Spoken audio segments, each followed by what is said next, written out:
Join me, Susan Regan, host of Connecticut Valley Views, the most widely watched interview program on Connecticut Public Access TV. Proof to the people is the byline, insight without bias, generating a 360 perspective. Our mission is to focus on topical subjects with thought-provoking interviews regarding municipal leadership, current affairs, educational and political topics, as well as key destination points in New England. And here is your host for Connecticut Valley Views, Susan Regan. Hello, and thank you for joining me today. We are currently in the offices of the Central Connecticut Cardiologist in Simsbury, Connecticut. And my guest is Dr. Russell A. Ciafone, who is the former director of the Coronary Care Unit at St. Francis Hospital. He is also board certified in cardiology and nuclear cardiology and fellow of the American College of Cardiology. He is a member of the American Medical Association and the American Society of Nuclear Cardiology. He is on the board of directors of the Connecticut chapter of the American College of Cardiology. He is also president and managing member of Central Connecticut Cardiologists LLC, and Dr. Ciafone has been named top doctor by the U.S. World and News Report and top doc by Hartford Magazine. Doctor, it's a delight to be here in your offices today to hopefully bring some information to our viewers who need to take care of themselves with respect to heart. Now, what led you into this specialty field? Well, when I was in medical school, cardiology was a burgeoning field. There were advances coming. It was exciting, and obviously it was a central part of patient care. Mm-hmm. So it was a time of growth in the field.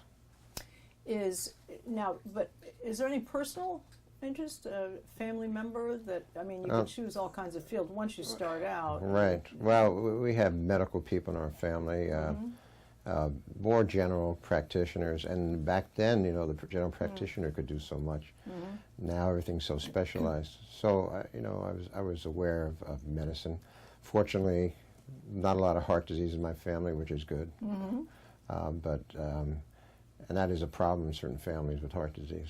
Well, certainly I think when people think about their general health, heart plays a big role in it because obviously that is the engine of the body. Right. And then we think about the brain, and of course there are all the things to do with the brain with regard to football and all those kinds of injuries, but those are two major areas. You know, it's still the #1 cause of death in this country. We've made great advances. Is it more so for women than men? Well, that's what we hear. Well, women catch up to men quickly. Mm-hmm. There's sort of a protective time, but once we get into our 60s, we're about equal. Mm-hmm. And you know, you always hear the statistic, but it's sort of sobering. More women die of heart disease than they do of breast cancer. Mm-hmm.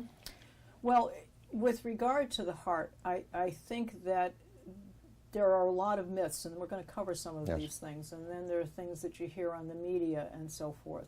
But what we're trying to do here is to separate between the true and the untrue, and that's why we're delighted to be with you. This area of expertise, what are the most common issues that you see in people that are over 50 and under 50? Right. Yeah, I think it's important to emphasize there's not just one disease of the heart. You know, the heart's it's a pump, and like any engine, it has to have fuel lines, and we call those the coronary arteries. It has to have a pumping mechanism, the muscle. The muscle can get weakened. That's another different disease. Then, like a lot of engines and pumps, there's valves. That's another problem that can occur. And it has an electrical system. So, over 50... When you talk about an electrical system... Yes, right. We all know about plugging something into the wall, but what is the electrical system? It's very interesting. There's an inherent electrical signal that comes out of the tissue of the heart. So, as I said, the heart's a muscle, and just like any muscle, it will not contract unless it has an electrical signal. So when I squeeze my hand, there's actually a signal coming from my brain to the spinal cord, to the muscle of the hand. Or if I put my finger in an outlet, you know, you've ever had that. That's the well, the heart requires that electrical signal. It comes from a natural pacemaker, which is the fastest, and then there's wires connecting it to the rest of the heart muscle. So that's another disease that you see. And if that system fails, then that's commonly people might require pacemakers, which is basically extrinsic way of getting the electrical to signals. start that spark. Exactly. But you asked me about what's the most common one, Yes. and far and above, when you get to your 50s or more, and even Right. younger sometimes, it's blockages or disease of the coronary arteries, those fuel lines I talked about. That's the most common. Now, and what are they blocked with? I mean, the blood doesn't flow freely, Right, right. and so what has happened actually? Okay, well, I'm glad we have our little model here, but Yes. I'm referring to these arteries here, as I say, in simple terms, the fuel line that gets blood to the heart muscle, and Right. this is the heart muscle. So if you think of the arteries as tubes and the blood is going through them, they're actually, within those tubes, is almost like a Teflon coating that allows the blood to go through and all the material within the blood not to get stuck in a sidewall or under it. Unfortunately, at times, very commonly, material will impregnate and go underneath that protective Teflon coating and actually make it not work. And the nidus, or the beginning of that, is lipids, or commonly known cholesterol products. Right. And that's why cholesterol is such an important factor in developing blockages in the arteries. And then from that, there's a series of inflammatory changes. It gets to be almost like a pimple under there, and white cells come in, and and that just builds up, and it can fill it up, which we call plaque, or that clogs or diminishes blood flow to the heart muscle, and that leads to problems. Now, people hear about, being overweight and cholesterol and so forth. Now, obviously, the cholesterol part has to do with what you're eating. What you're eating, and you can produce cholesterol.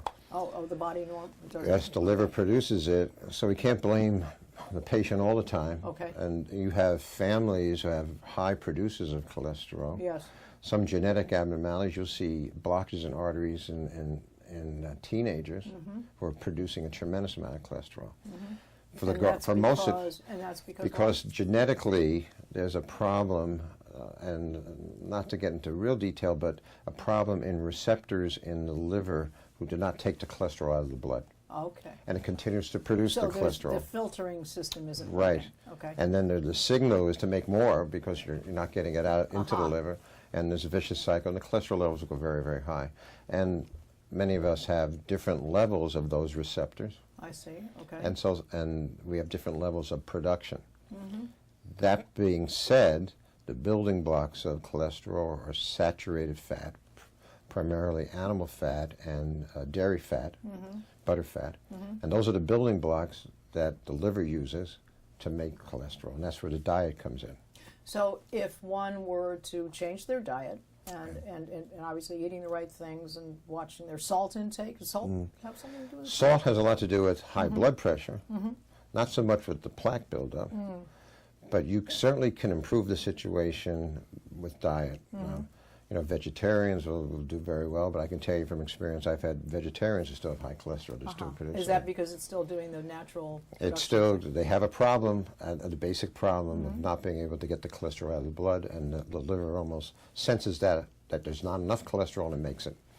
So diet is very important. So the diet, but if the body is produced, let's say that they've gone on, they're vegetarians, Right. they've changed their whole diet thing, and what do you do if it's producing too much? Is this now where we get to medicine or something? You have to take something? Exactly. Okay. And we're very excited about the statins. Statins is a general term for drugs that affect, decrease the production, actually poison, as you will, an enzyme in the liver, so the liver can't make the cholesterol. And that, commonly known, atorvastatin, Lipitor, Crestor, these are trade names, rosuvastatin. Sure. Now there's a whole slew of generic. And that's really been a tremendous advance. And we've seen a decrease in those, particularly younger people coming in with crushing, massive heart attacks because they reduce the plaque and, more importantly, stabilize the plaque. Well, you see these advertisements on TV, like you said, Lipitor and all of these things. But one of the frightening things is, I want to say that 3/4 of the ad is all about the risk. Right. Yeah, all about the risk. And so you go, oh my God, I could get that, and that could happen, and this could happen, and that, I don't even want to take it. So when they talk about it, Yes. What kinds of percentages of risks are we talking about? They've taken what, 1,000 people, and Well, you know, you've sort of hit the nail on the head. Yes. Because any drug and any treatment has a risk. So I have to make sure the patient I'm being treated is going to get a benefit that's going to outweigh the risk. Yes. So how do you determine that? You determine it by the patient's risk of having that problem. Right. So 40% age, risk. you know, things that serious. factor age, high blood pressure, family history, smoking history. You can get a spectrum that this patient is at high risk and it's worth taking the chance of getting the side effects. With the statin drugs, the most common side effects we see are muscle pains, muscle aches. And I can tell you from personal experience, they could be disabling, and you have to go through many drugs to find one. Right. So this is where judgment comes in. The physician has to, with Right. consultation with the patient, Yes. and say, well, this is your risk, and so forth and so on. And there's been a sea change in thinking that we look at the patient as what is their risk, not just the numbers itself. The numbers play a role. And actually you can go online to the National Heart and Lung Institute, and you can go online and look for cardiovascular risk, and if you know your total cholesterol, your HDL cholesterol, that's quote-unquote the good cholesterol. It's actually the cholesterol you're burning off, but HDL cholesterol. You know your blood pressure, a simple thing, whether you smoke, whether you have diabetes, and you could come up and figure out what your risk is of having a heart attack in the next 10 years. Right. And a concept that is growing is that if that is more than 7.5% over the next 10 years, which is not a lot, statin therapy would be the way to go. Okay. And then you try each one until you find one. And that you the find patient- one. Okay. But to answer your question, I would say, and this is Yes. my experience, 5 to 10% of people have some problem with one of the statins, and you can usually find another one. And then there's this hardcore, maybe 3%, less than 5, where they can't use a statin. You have to use some other treatments. Sure. But statins are the most fully investigated ones, and we can feel very confident that it is helping the patient. Well, we always hear the axiom with referring to the medical fields is first do no harm. That's a good So point. one's always happy when the doctor wants to just try this and then just try that, and then we'll only try that if, and Right. so forth. And you have to think about that. I mean, first do no harm. You don't make the situation worse. And if there's if the patient's at very low risk of having a problem, then don't subject them to the potential side effect of the drug. I think one of the other things these days too is that unless you see obvious needle marks or something else, a lot of times patients are not going to open up to you with something else they're doing on the side, Right. whether it's marijuana or something Right. else, even if it's recreational. And so now you don't know what kind of a cocktail is going to be made out of that. Right. Knowing that on the weekends they go on a tilt, and drinking perhaps Right. added Well, to that's, it. one of the things of having a relationship with your physician. You feel comfortable sharing that. In this day and age of rapid medicine, sometimes it's hard to develop that relationship. Well, we talk about also in the medical field, and we have. I wasn't going to ask you this, but you can't avoid it. Stress.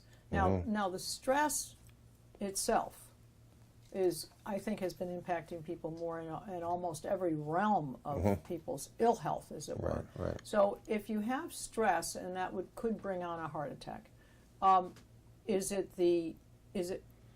what does that have an effect on the heart? Is the heart beating faster, or what is the result of worry about a family member or someone just died, your spouse just died? What is actually happening there?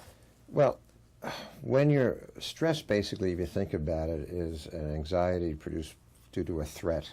A worry, a threat. Anxiousness. And we evolve from lower species, and how does the animal react? It's an outpouring of adrenaline, Yes. hormones from the adrenal gland, Yes.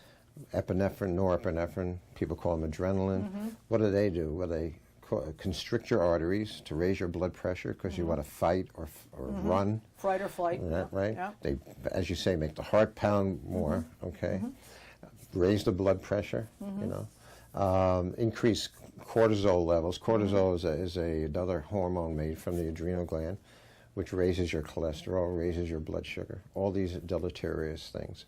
And if you're under stress for a prolonged period of time, that increases your risk. It's a hard thing to study because you don't know how that person physiologically is reacting. In other words, someone else's situation that seems terrible, he or she may be able to handle it very well and they're not under stress.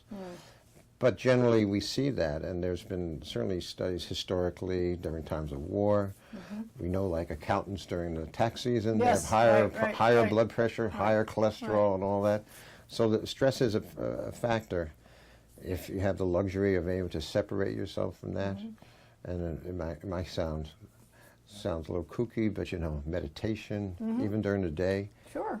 You know, Anything these gets you people who unfocused meditate from lower the their issue. blood pressure, lower their heart rate, and it lingers for a while. Right. So it's almost anti-stress. Yes. But that's a big factor. Well, now we've talked about the fact that there are these statin drugs, Right. that they are great advances. Right. What other advances been made? Again, we're talking layman's language here. Most people have heard about stents, Right. heard about pacemakers. You mentioned that. Right. What other advances have occurred, either in surgery or Right. what other things have happened? Let's say in the past 10 years. So we can spend a long time on this, which is good. Yeah. Really good. From the preventive area, I think we're homing in on things that have been proven to be helpful. You know, obviously the less sexy things like Yes. exercise, Yes. weight loss, you know, a diet. We were talking off camera a little about aspirin, you know, and picking, once again, the higher risk patients would benefit from low dose aspirin. And unfortunately, most men in their 60s are in that higher risk, and women probably too.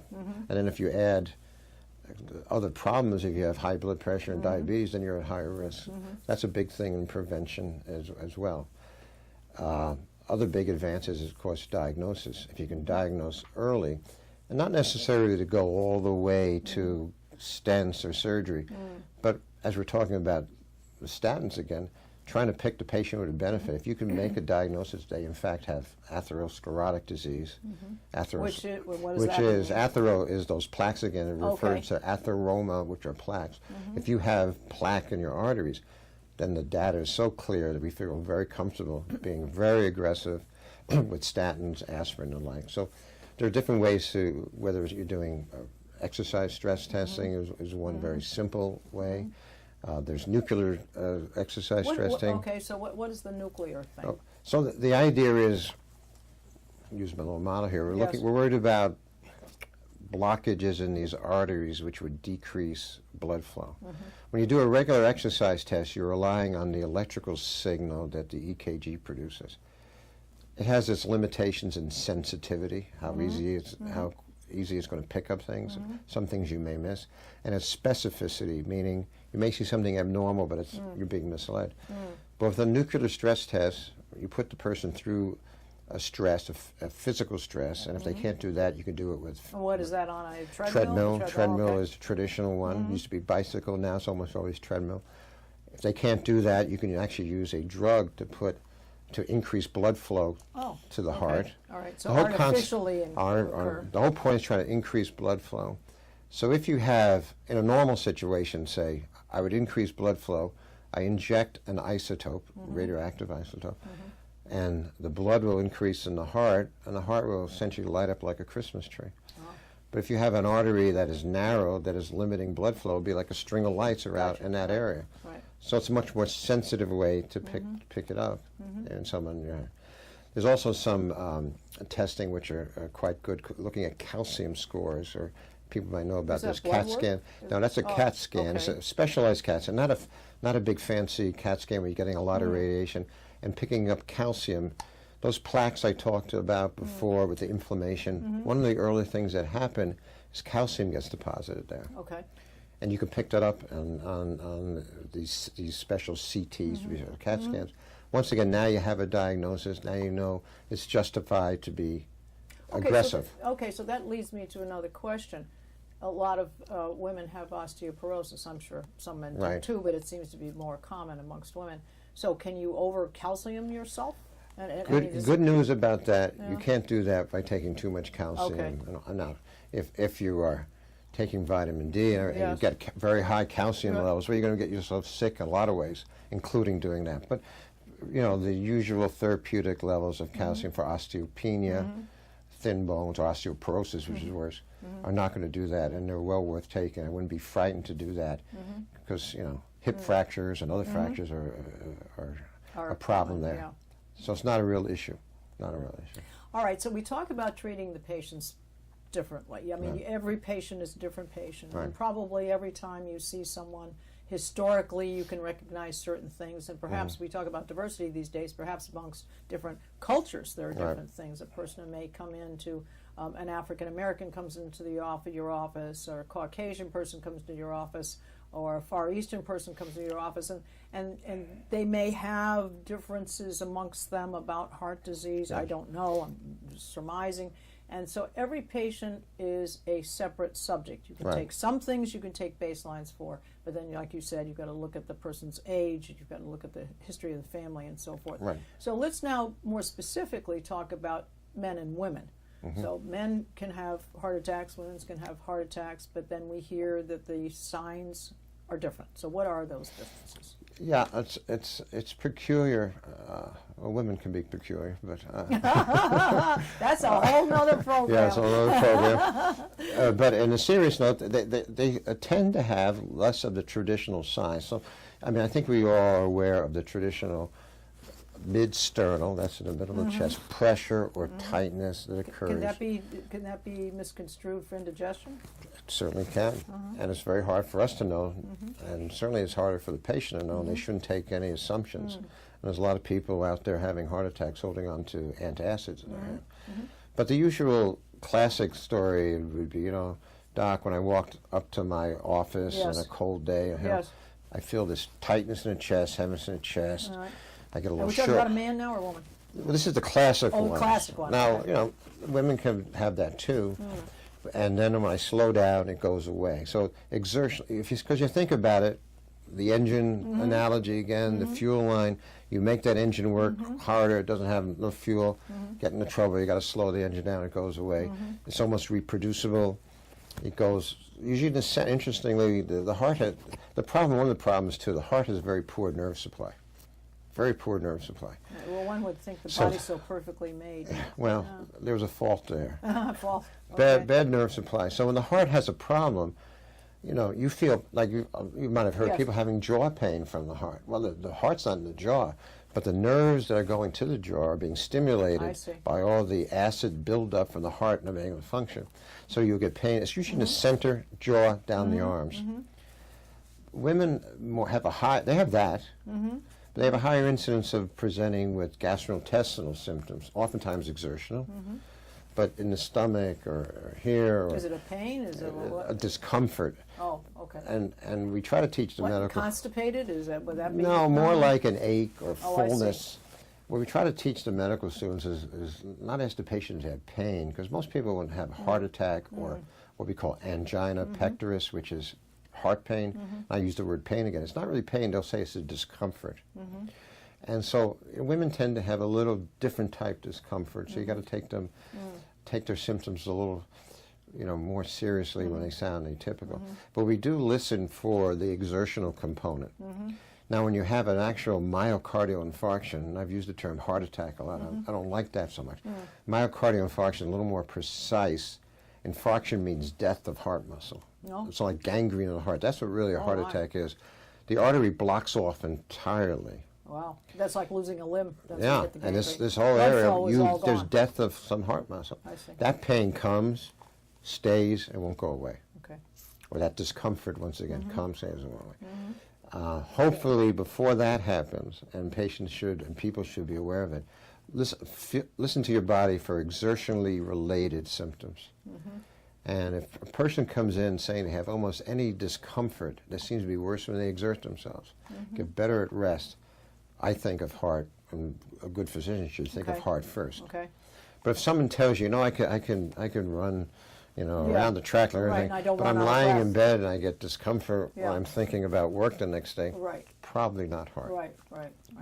All right, so men and women are different. So now they come in to get an EKG. That's all the same thing: EKG and a stress test. Now the stress test we've discussed. You put them on a treadmill. Used to be a bike, but the EKG. Just give us a quick thing. What are you looking for? Yeah, the EKG is obviously the most common test, and probably people have had that in routine examinations. So the EKG is actually picking up that electrical signal we talked about a while ago. The heart's generating electrical signal. You put these probes out, and it's not taking anything into the heart. It's actually detecting the electrical signal coming from the heart. And from hundreds of years of doing EKGs, not hundreds, but 150 some odd years of doing EKGs, there's certain patterns that are associated that occur when the heart is not getting enough blood at the time. So one of the problems with the EKG is if you do it when the patient's having a symptom, that's great. But if you do it, and I say to you, I had this chest pain yesterday, and now you come in, you're okay today, it may be perfectly normal. Now, if you've had a myocardial infarction, i.e. heart attack, not my favorite term, but if you've had a myocardial infarction, that will leave a permanent, most of the time, will leave some sort of permanent footprint. But if you haven't had an actual heart attack and you're not doing the EKG at the time of the chest pain, it has limited help. Now you go to the emergency room, you're having chest pain, you do it at that time, EKG looks good, that's very reassuring. So that's the standard first test. Well, our half hour is going quickly, but just a couple of things. People taking the low-dose aspirin when they think they're having a heart attack. That's my first question. And then the second one is, should people take low-dose aspirin on a daily basis? We hear these things. We hear they're a good idea, but people don't know if it is or not. So we'll go to the daily low-dose aspirin first. Once again, you have to look at risk. It sounds like a trivial drug, but it does increase spontaneous bleeding. There's actually a little more hemorrhagic, that means bleeding strokes with aspirin, if you look at large numbers of people. And it definitely does decrease the incidence of heart attacks. So if you have a population with a very low chance of having a heart attack, but now they have this little chance of stroke, not good. So again, it's using simplify. I would say though, if you're even a totally healthy, apparently healthy man in his 60s, I think low-dose aspirin is a positive. And women 65, even totally healthy, yes. Well, I guess it's, going back to your primary care physician. Obviously, if they've been recommended to come to you as a specialist, and it's the coordination between that primary care physician and the patient and the specialist that makes it significant for people to monitor what is good for them. So we won't take it as a general thing that taking when you're having a heart attack, probably a good thing at the moment. On a long-term basis, you have to evaluate it as a frank discussion with you and your physician. Yes. But most of us in our 60s and older will probably be on aspirin. Well, I know there are many more things we could cover. Hopefully you've done some of the high points. I very much want to thank you for your time. I appreciate all of the information. I'm sure our viewers will as well, and we hope that we've educated them. Thank you. That. So thank you very much, Doctor. I appreciate it. All right, and I want to thank your viewers for watching us today, and I'd like to remind you that you can see us on Facebook, and you can see all of our shows on ctvalleyviews.com. This is Susan Regan. Thank you for joining me in bringing proof to the people.